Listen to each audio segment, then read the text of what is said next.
Perkenalkan, saya Christian Shanipar dari jurusan Ilmu Ekonomi Pembangunan kelas C, angkatan tahun 2021.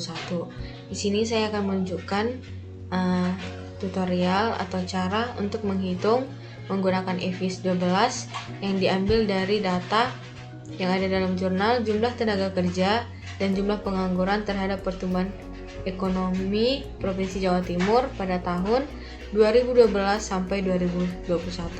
Yang pertama itu kita tekan next,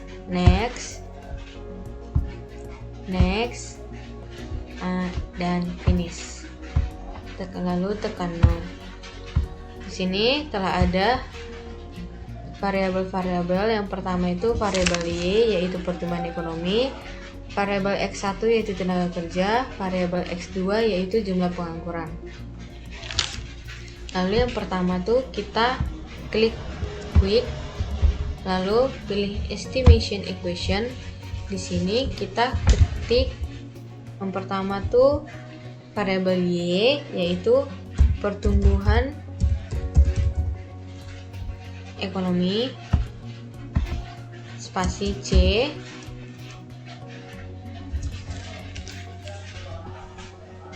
jumlah tenaga kerja, lalu X2 nya jumlah pengangguran.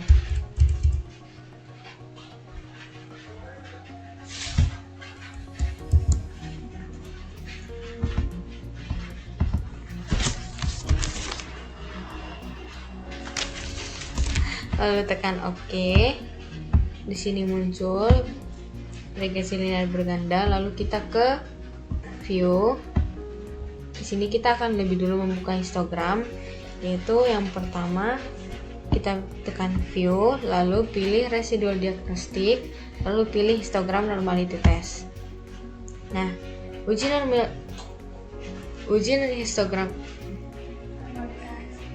normalitas dengan metode Jar-Klebera menunjukkan nilai 0,843824 dengan p-value sebesar 0,665592 lebih dari 0,05, berarti data berdistribusi normal.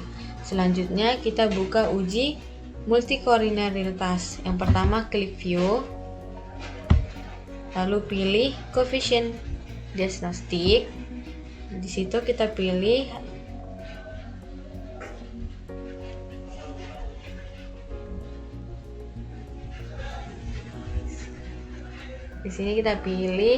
variance inflation factors, yaitu di sini hasil nilai dari center VIF yaitu 1,687229. Nilainya lebih kecil dari 10, yang artinya tidak mengalami multikonilaritas. Lalu selanjutnya yaitu uji correlation LM. Yang pertama tuh klik view, lalu pilih residual diagnostic, lalu pilih serial correlation LM test, lalu tekan OK.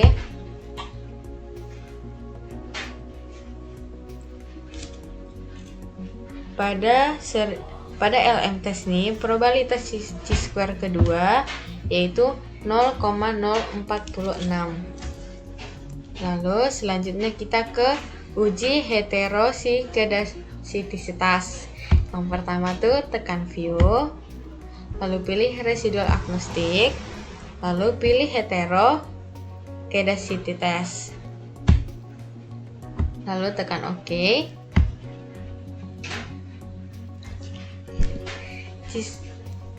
Chi-square kedua yaitu bernilai sebesar 0,0075, yang artinya data mengalami heterosikidasitas. Lalu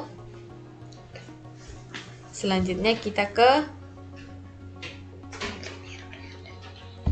kembali ke uji linear berganda yang pertama, itu tekan view, lalu estimation output.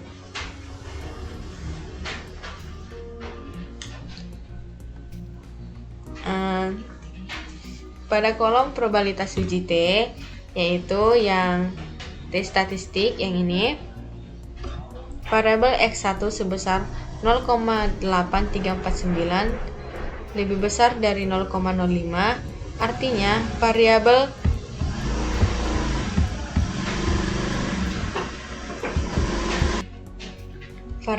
X1 sebesar 0,8349 lebih besar dari 0,05.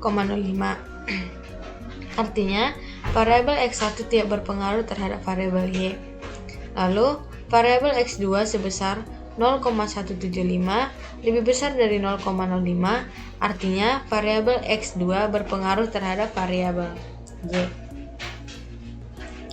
Uji F statistiknya dapat dilihat pada bagian probabilitas F statistik sebesar 0,012123 lebih kecil dari 0,05.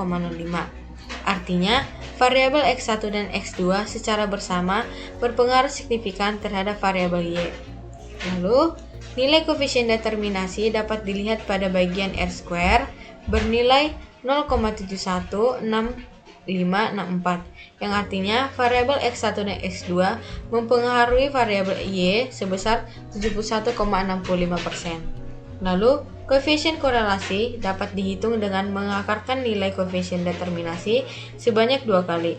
Hal itu akan menghasilkan nilai 0,92. Yang berarti, variabel X1 dan X2 berpengaruh sangat kuat terhadap variabel Y.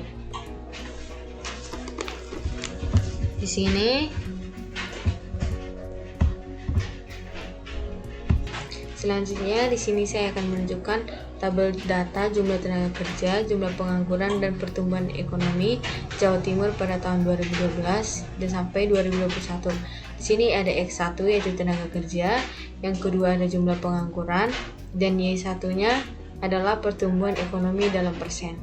Lalu di sini yang pertama ada uji normalitas data, yaitu uji histogram yang menunjukkan bahwa nilai 0,813824 dengan p-value sebesar 0,6572792 di mana p-value lebih besar dari 0,5, maka bisa dikatakan lolos uji normalitas atau residual terdistribusi normal. Hipotesisnya adalah H0 diterima dan H1 ditolak. Yang kedua ada uji multikolinearitas, yaitu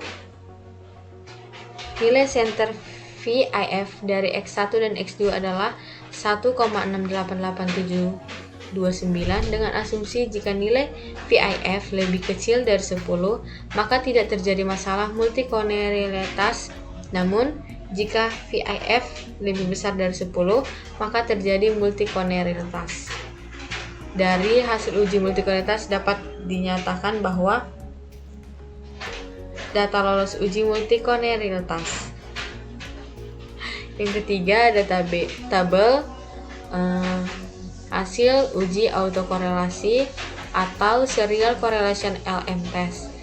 Pada hasil autokorelasi menggunakan metode serial correlation LM test menunjukkan nilai probabilitas F 0,0342 dan nilai probabilitas chi-square 0,246 dengan asumsi probabilitas chi-square lebih kecil dari 0,5 sehingga terdapat autokorelasi pada penelitian ini.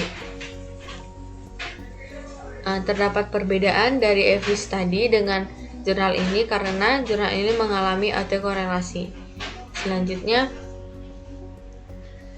ada hasil heteroskedasitas, yaitu digunakan metode Birch-Pagan-Godfrey. Syarat lolos uji ini adalah p-value harus lebih besar dari nilai alfa atau 0,5. Dari hasil tersebut, probabilitas chi-square adalah R² 0,6567 lebih besar dari 0,05, maka H0 diterima atau berarti tidak terjangkit masalah heteroskedasitas dan berarti data normal. Dan yang terakhir adalah uji regresi linear berganda. Di sini, menurut perhitungan uji linearitas dapat dijelaskan bahwa nilai konstanta atau alfa